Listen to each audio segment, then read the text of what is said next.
Remember to subscribe to our YouTube channel at NDNTV Nigeria.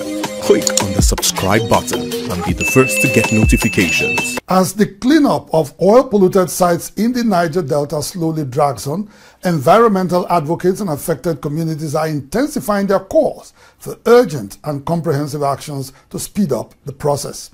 They are demanding not only an acceleration of the cleanup process, but also a region-wide remediation plan that will restore the already damaged ecosystem and improve the harsh living conditions caused by decades of crude oil exploration and exploitation activities. The call is getting louder as oil spills persist in more communities, compounding the already severe environmental degradation in the resource-rich but deeply impacted Niger Delta region.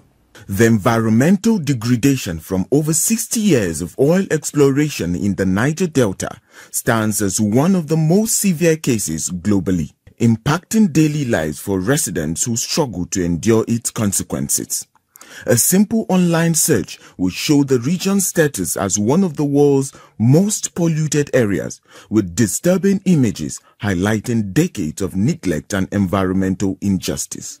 Despite this situation, unsustainable crude oil extraction activities persist in the region with little regard for its implication on the people and their livelihoods. International oil companies who are in partnership with the federal government through the NNPCL joint venture keep smiling to the bank. It's a fundamental problem in the Niger Delta, where day in, day out, there are spillages that are not made by any person within the community as a victim. But these are out of sheer negligence, poor professionalism exhibited by Shell and other multinationals. The situation is that gory and it's terrible. You can see the faces of the people, long faces. People who are angry, they are trying to contain their anger, but we are waiting for government and the multinationals to come with a collaboration of necessity to tackle this menace, because the situation is gory. After years of Ogoni communities' outcry, the federal government in 2006 finally reached out to the United Nations Environmental Programme UNEP to assess the impact of crude oil extraction in Ogoni land. The findings released in 2011 documented the severe environmental damage and sufferings endured by the Ogoni people and by extension the Niger Delta people. In response, the Hydrocarbon Pollution Remediation Project (HYPREP) was launched in 2016 to superintend over cleanup and restoration of the damaged ecosystem in Ogoni land, with plans to eventually expand the project to other polluted Niger Delta communities. Nearly 8 years later, the progress of the exercise has been rather slow, with countless other communities continuing to grapple with the harsh realities of unchecked pollution.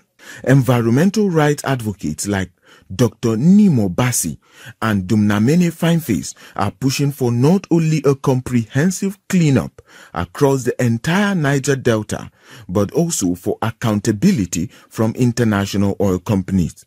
They argued that these polluters should bear the financial responsibility for the environmental damage caused by decades of crude oil exploitation. The entire Niger Delta is polluted, and the pollution is beyond what people are thinking about. And it will take over 50 years from now to clean up the Niger Delta. That is even if there is no new pollution being introduced to the environment. But what we currently have is a disheartening situation. Livelihoods are being lost. Fishermen and farmers are unable to fish. They are unable to really plant and get anything good out of the soil. When we had only one Gulf of Guinea oil spill in the US, one oil spill, over $60 billion have been spent on it to pay compensation, to do cleanup and the rest. One oil spill. And we're talking about a state or a region that is continuously contaminated by oil spills. And when you talk about $1 billion for body cleanup, $1 billion is chicken feed. If you really want to look at what needs to be done. And in these days of divestment, those who want to divest must show that they've made available the resources needed to clean up the entire Niger Delta. Otherwise, the divestment is a scam.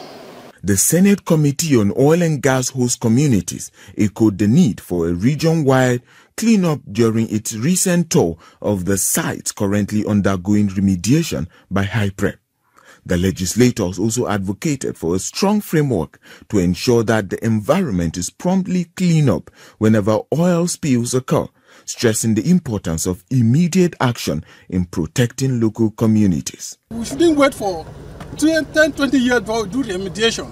We expect that any time of pollution, there must be immediate attention to that place, so that it will not cause so much damage to the environment before we do the remediation. So as a matter of fact, what is internationally accepted as the best practice is for pollution to be taken care of immediately. The pollution is seen. Advocates argue that as long as oil companies continue to operate in the country, incidents of oil spills are likely to occur, often due to outdated infrastructure and mechanical faults. They therefore see the need for a framework that ensures that these operators uphold globally accepted standards in their operations to prevent further environmental damage.